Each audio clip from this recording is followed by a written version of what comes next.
안녕하세요, 여러분. 초등 인성 교육 시간입니다. 이번 시간에 학습할 내용입니다. 잊지 않겠습니다. 감사합니다. 거룩한 그 이름 독립운동가. 학습 주제입니다. 윤희순, 최재형, 김지섭 독립운동가에 대해 알아보고 호국 보훈의 마음 다지기. 일제강점기의 조국을 위해 고군분투한 독립운동가는 약 8,500명입니다. 그러나 독립운동가들은 우리의 기억 속에서 점점 잊혀져 가고 있습니다. 독립유공자의 75.9%가 비경제 활동 인구로 경제적으로 취약한 상태에 놓여 있으며 72.1%는 6개월 이상 투병 혹은 투약 중인 상황으로 보고되었습니다.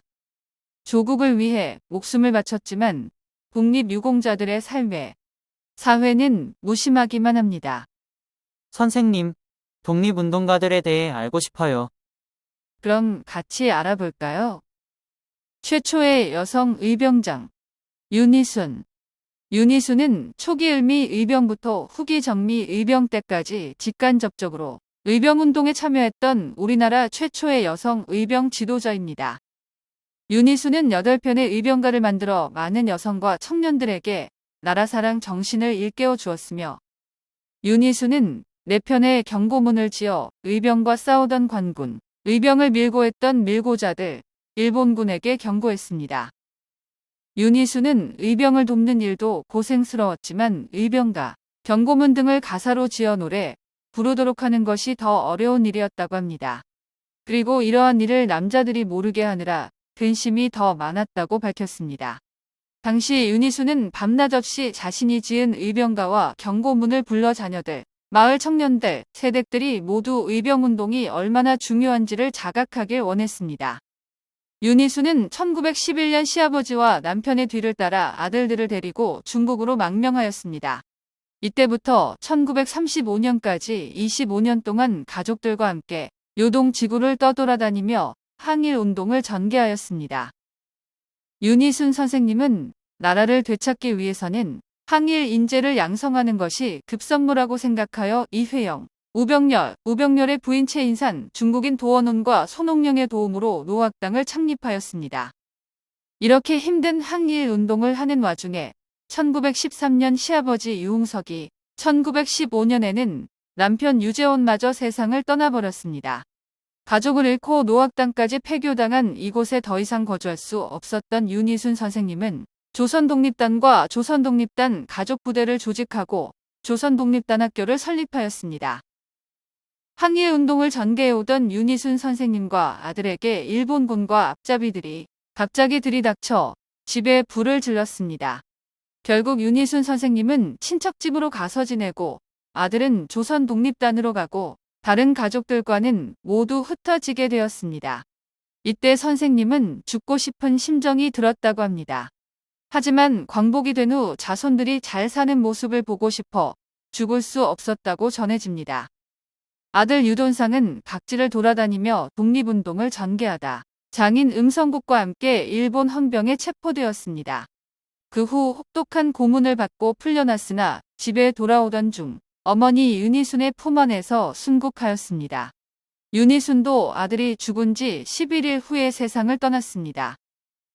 가족 모두가 대대손손 민족 반역자로 부귀영화를 누리던 일사오적과 너무 상반된 삶을 살아오셨네요. 가슴이 먹먹해지고 윤희순 선생님께 감사하고 또 감사한 마음이 듭니다.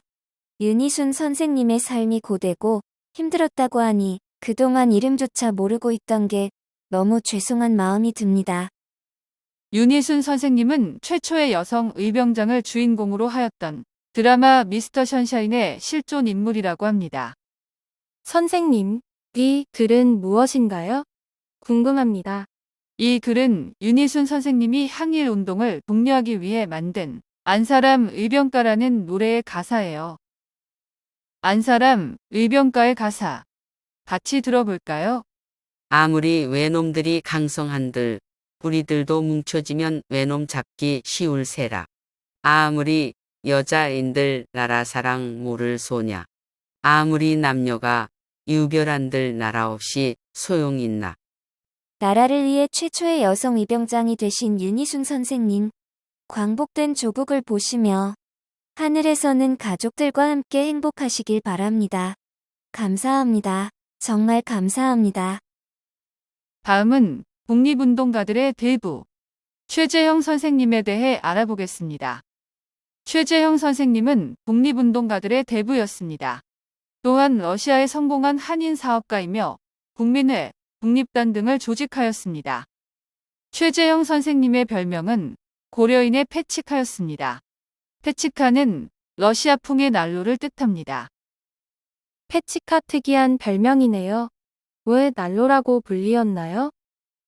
최재형 선생님은 러시아 관리들과 부역에 동원된 한인들 간의 중재자 역할을 하였는데 특히 불행하고 차별받는 처지에 있음에도 러시아어를 몰라 불평불만을 해소할 수 없었던 한인들의 입장을 대변해 주었습니다.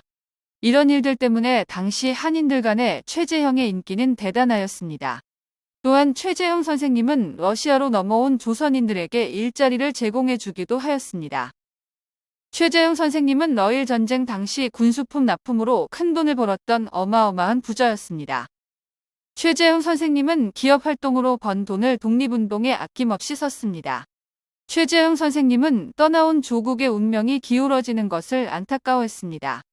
최재형 선생님은 항일투쟁을 위한 의병 조직에 나섰습니다. 최재형 선생님은 동의회의 군자금으로 13,000 루블이란 거금을 쾌척했습니다. 최재형 선생님의 러시아 집에는 한인 애국지사들이 자주 체류했다고 합니다. 이와 같은 독립운동가들을 향한 전폭적인 지지 때문에 그 당시에는 이런 말까지 있었다고 합니다. 연해주의 독립운동가들은 모두 최재형을 거치게 된다.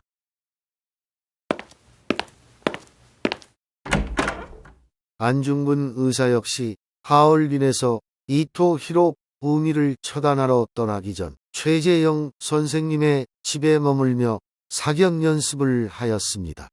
최재형 선생님은 안중근 의사를 위해 여기를 보탰습니다.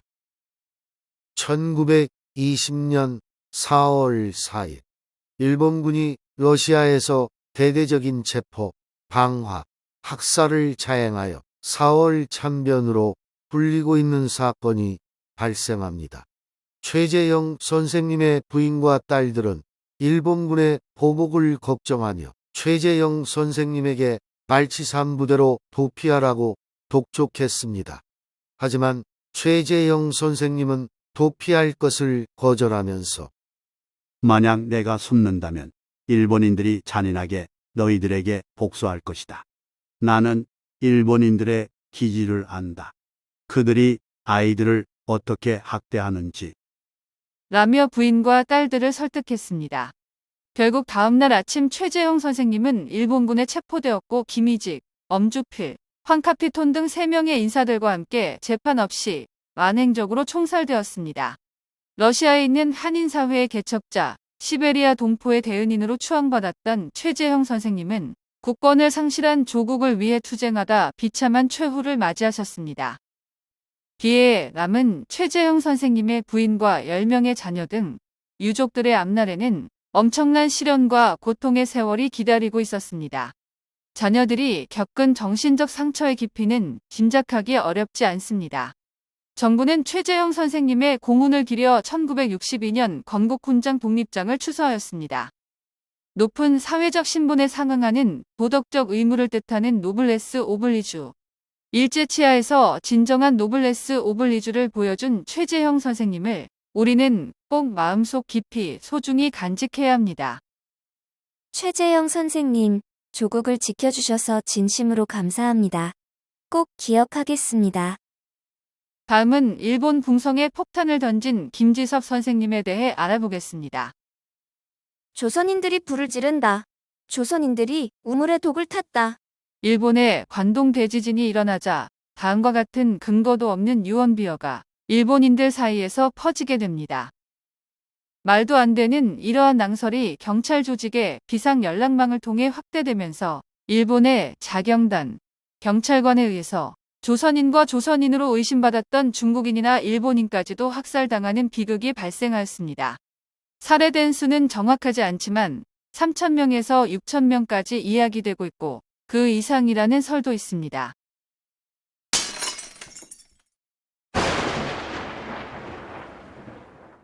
김지섭 선생님은 일본의 만행에 강한 분노를 느낍니다.